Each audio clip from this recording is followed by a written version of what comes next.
जेवण वगैरे करते का ती व्यवस्थित आणि झोप वगैरे करते ना? ठीक आहे. आधी कोणत्या डॉक्टरकडे हॉस्पिटलमध्ये दाखवलं होतं का? कोणती टॅब्लेट घेतली होती का तुम्ही? नाही ना? ठीक आहे. मी तुम्हाला डॉक्टर लाईट टॅब्लेट देते आहे. ती तुम्ही एका दिवसापासून नका आपल्या मेडिकल मग विचारू. ठीक आहे?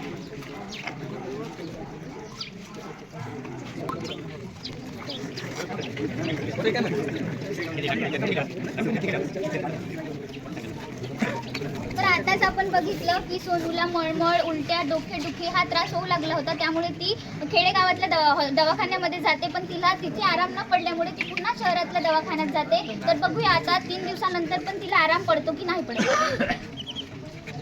ताई ताई, काय झालं ग सोनू? मला श्वास घ्यायला प्रॉब्लेम होते. काय झालं सोनू? हे घे पाणी पी. बाई कशी करते ग तू? दादा, ए दादा, काय झालं? दादा काय झालं लवकर ये, सोनू? बघ सोनू कशी सोनू करते. काय झालं तुला? काय झालं अचानक? बघ मी श्वासच घेता येत अरे नाही. चल चल. अरे थांब आहे, मी ऑटो बोलतो. ऑटो पटकन बोलव, ऑटो ऑटो ऑटो. डॉक्टरांकडे. आज येऊ का मॅडम? काय पटकन तिला? तिला श्वासच घेता येईना. अरे असं कसं काय? काय झालं होतं नेमकं? तुम्ही काय केलं होतं? आणि आलो होते मॅडम तुमच्याकडे 2 दिवसाखाली. त्यामुळे मग उलटी त्रास करते. राहिला पण तिला लहानपणापासून त्रास आहे. तिच्या छातीत धडधड करत असते सदैव.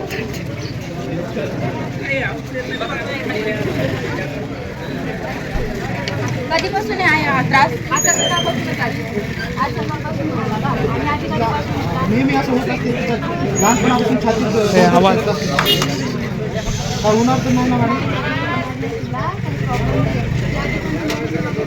हो, आम्ही तुमच्याकडे यायच्या पहिले गावात दवाखाना तुम्ही त्याचं प्रिस्क्रिप्शन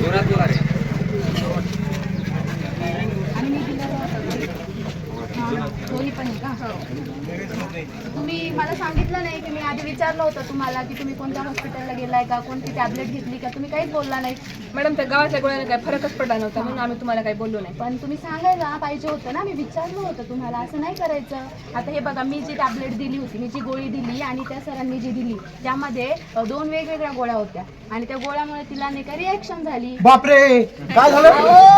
रिॲक्शन झाली म्हणजे काही झालं नाही एवढं मोठं. म्हणजे ते काय नाही, काही होणार नाही ना? काही होणार नाही तिला. मी तिला टॅबलेट देते, त्यामुळे तिची ते रिॲक्शन झाली ती ठीक होईल. तुम्ही काही एवढी चिंता करू नका.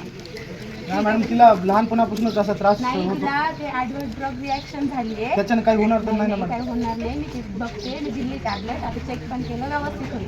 ठीक आहे मॅडम? ॲडमिट व्हावं लागेल? नाही नाही, ॲडमिट वगैरे काही व्हायची गरज नाही आहे. असं काही घाबरू नका. ते काही नवीन नाही. प्रत्येक कधी कधी होतं, तर आपल्याला माहिती नसतं कोणती टॅबलेट आपण खाल्ली. आता तुम्ही सांगितलं नाही, त्यामुळे मला माहिती नव्हतं.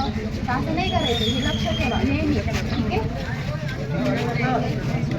ही टॅबलेट घ्या आणि ही खा. नाही बरं वाटलं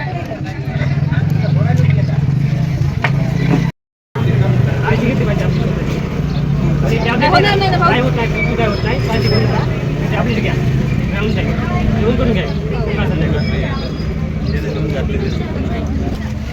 त्यांनी त्यांना ऑलरेडी कोणती टॅबलेट घेतली तरी त्या आराम पडला नाही म्हणून दुसऱ्या डॉक्टरांकडे म्हणजे डॉक्टरांकडे गेली. पण तिने एकदा घेतलेल्या डोसमुळे किंवा औषध दीर्घकाळ घेतल्यामुळे पण होऊ शकतो, किंवा आपण 2 पेक्षा जास्त जर औषधांचा वापर जर करत असेल त्यामुळे पण आपल्याला औषधाचे दुष्परिणाम हे होऊ शकते. तर हे औषधाचे दुष्परिणाम झाल्यावर त्याची लक्षणे आपल्याला कशी ओळखायला येतात? तर त्वचेची उत्तेजना होते, जळजळ होते, उलट्या होण्याचा त्रास होते आणि आपल्याला डोकेदुखी होते, श्वसन संबंधित समस्या पण आपल्याला उद्भवते. तर त्याच्यामुळे आपण हे श्वसन संबंधित आपल्याला त्रास होत आहे याचा आपण कसा याच्यावर प्रतिबंध घातला पाहिजे? तर आपण डॉक्टरांना आपल्या आजाराची माहिती दिली पाहिजे. तुम्ही औषधे योग्य प्रमाणात गेली. तुम्ही घेत असलेल्या औषधांची माहिती घेणे व त्याचे दुष्परिणाम काय आहे ते जाणून घेणे. अति औषध वापर टाळा. नियमित तपासणी करा. औषधाची योग्य मुदत तपासून घ्या. डॉक्टरांच्या सूचना पाळा. स्वतः औषधी टाळा. आणि जर तुम्हाला अशी समस्या जर कधी जाणवली तर तुम्ही गावाकडल्या डॉक्टरकडे जाऊन पण तुम्ही आपला म्हणजे त्यांना आपली समस्या सांगू शकता, किंवा हा टोल फ्री नंबर दिला आहे, या टोल फ्री नंबरवर पण तुम्ही तुमची समस्या नोंदवू शकता. आणि ईमेल ID पण दिली आहे, यावर पण तुम्ही तुमची तक्रार नोंदवू शकता. धन्यवाद.